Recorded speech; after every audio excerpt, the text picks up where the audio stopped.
नमस्कार मित्रों, मैं हूं विशाल रामावत और आज मैं आया हूं ऐसराणा पर्वत। जी हां, ये जालोर जिले में आहोर तहसील से लगभग 20 किलोमीटर की दूरी पर सुंदर वादियों के बीच में एक शिवालय है। यह शिवालय सुरेश्वर महादेव नाम से पूरे भारत में प्रसिद्ध है।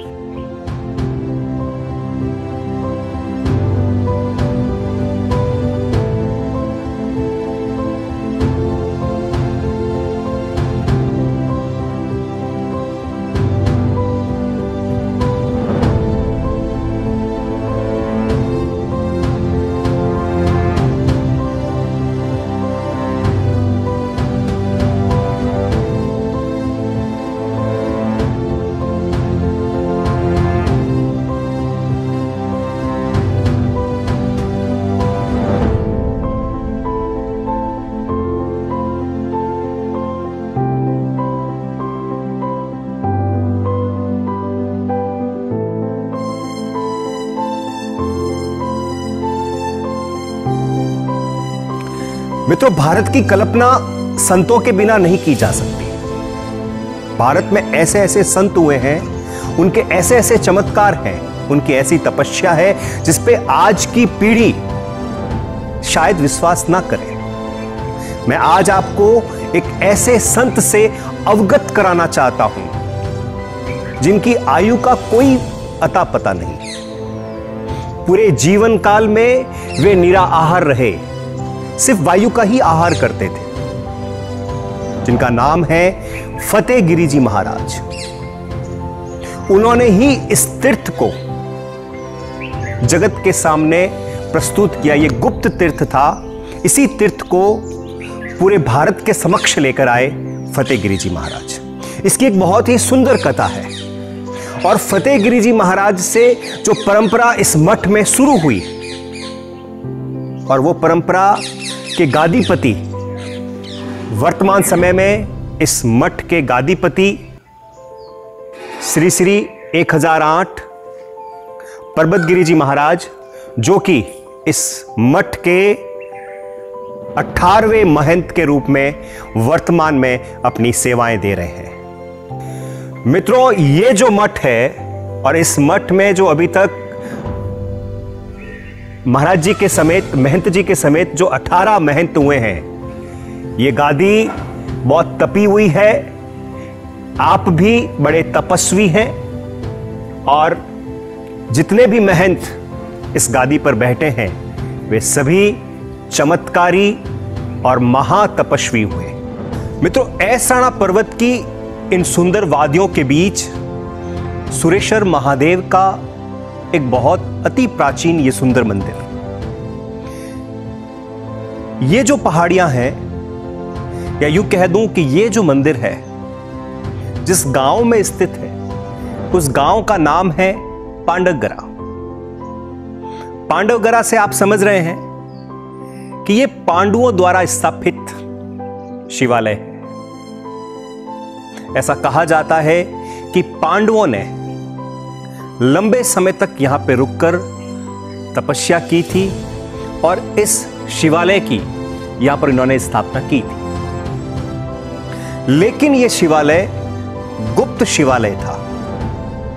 इस शिवालय के बारे में लोगों को ज्यादा भान नहीं था।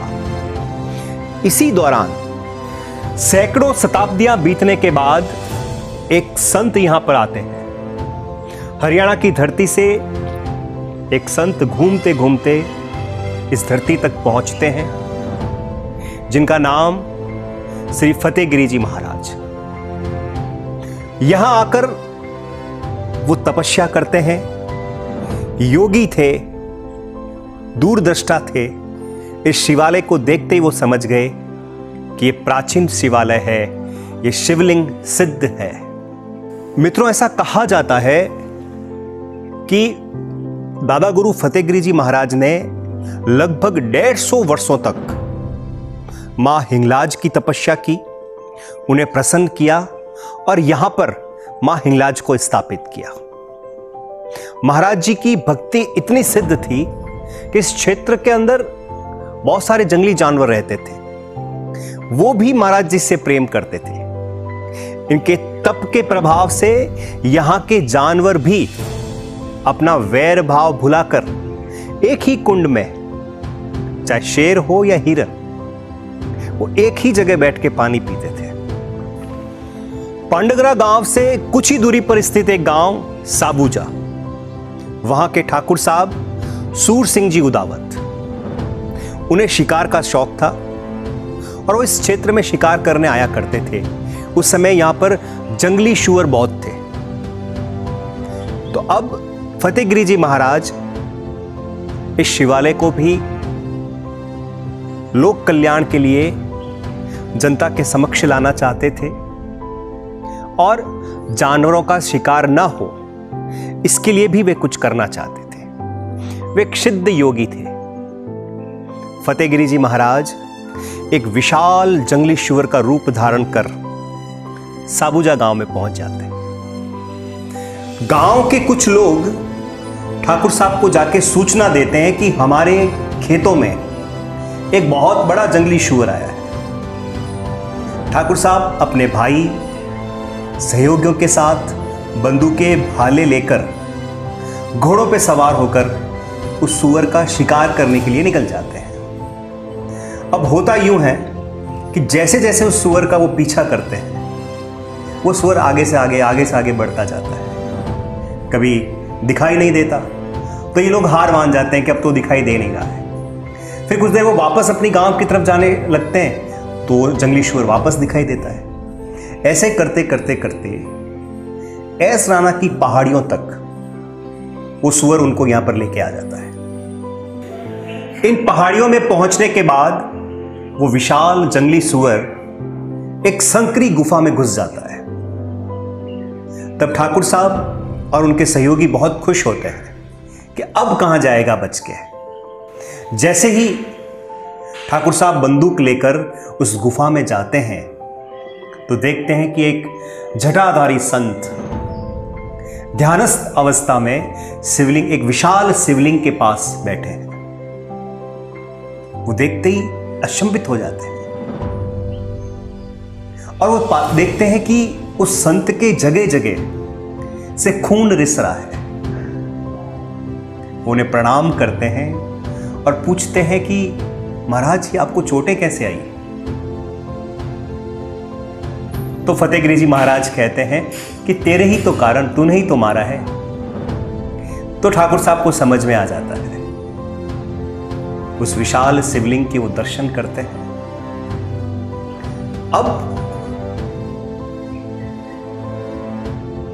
ठाकुर साहब उनसे एक प्रश्न करते हैं कि ये जो शिवालय है, ये जो शिवलिंग है, ये जो महादेव है, वो किस नाम से पहचाने जाएंगे?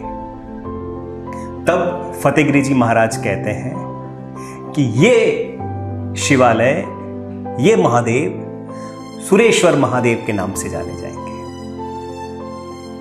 और ये बोलकर, आशीर्वाद देकर, उनसे एक वचन लेकर कि तुम अपने जीवन में कभी भी जंगली सूअर का शिकार नहीं करोगे।